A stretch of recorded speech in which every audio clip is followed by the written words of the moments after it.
नमस्कार दोस्तों। आज हम एक ऐसे विषय पर बात करने जा रहे हैं जिस पर अक्सर परिवारों में बहस होती है। क्या बेटियों का माता पिता की संपत्ति में अधिकार होना चाहिए? कुछ लोग कहते हैं कि शादी के बाद बेटी दूसरे घर चली जाती है, इसलिए उसे हिस्सा नहीं मिलना चाहिए। वहीं कुछ लोग मानते हैं कि बेटा और बेटी दोनों समान हैं, इसलिए दोनों का अधिकार बराबर होना चाहिए। आइए जानते हैं कि कानून क्या कहता है और समाज को इस विषय पर कैसे सोचना चाहिए। कानून क्या कहता है? भारतीय कानून के अनुसार बेटी और बेटा दोनों को पैतृक संपत्ति में समान अधिकार प्राप्त हैं। यदि परिवार हिंदू कानून के अंतर्गत आता है, तो बेटी को भी बेटे के समान अधिकार और जिम्मेदारियां प्राप्त होती हैं। वह संपत्ति में अपना कानूनी हिस्सा मांग सकती है और उस पर उसका वैध अधिकार होता है। क्या बेटियों को अधिकार मिलना चाहिए? इस प्रश्न का उत्तर केवल कानून नहीं, बल्कि समानता और न्याय के सिद्धांत भी देते हैं। जब माता पिता अपने बच्चों की परवरिश, शिक्षा और भविष्य के लिए समान मेहनत करते हैं, तो संपत्ति के मामले में भी दोनों बच्चों के साथ समान व्यवहार होना चाहिए।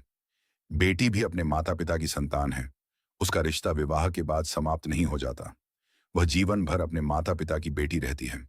समाज में प्रचलित गलत धारणाएं, आज भी कई परिवारों में यह कहा जाता है कि बेटी तो पराया धन है, शादी में इतना खर्च किया है, अब संपत्ति में हिस्सा क्यों? अगर बेटी हिस्सा लेगी तो परिवार बढ़ जाएगा। लेकिन ये बातें कानूनी और नैतिक दृष्टि से उचित नहीं मानी जाती।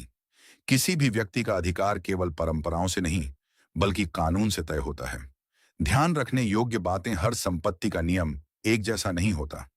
पैतृक संपत्ति, स्वयं अर्जित संपत्ति, वसीयत और पारिवारिक समझौते के मामलों में अलग अलग कानूनी स्थिति हो सकती है।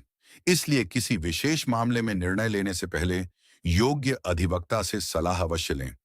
निष्कर्ष, बेटी और बेटा दोनों माता पिता की संतान हैं।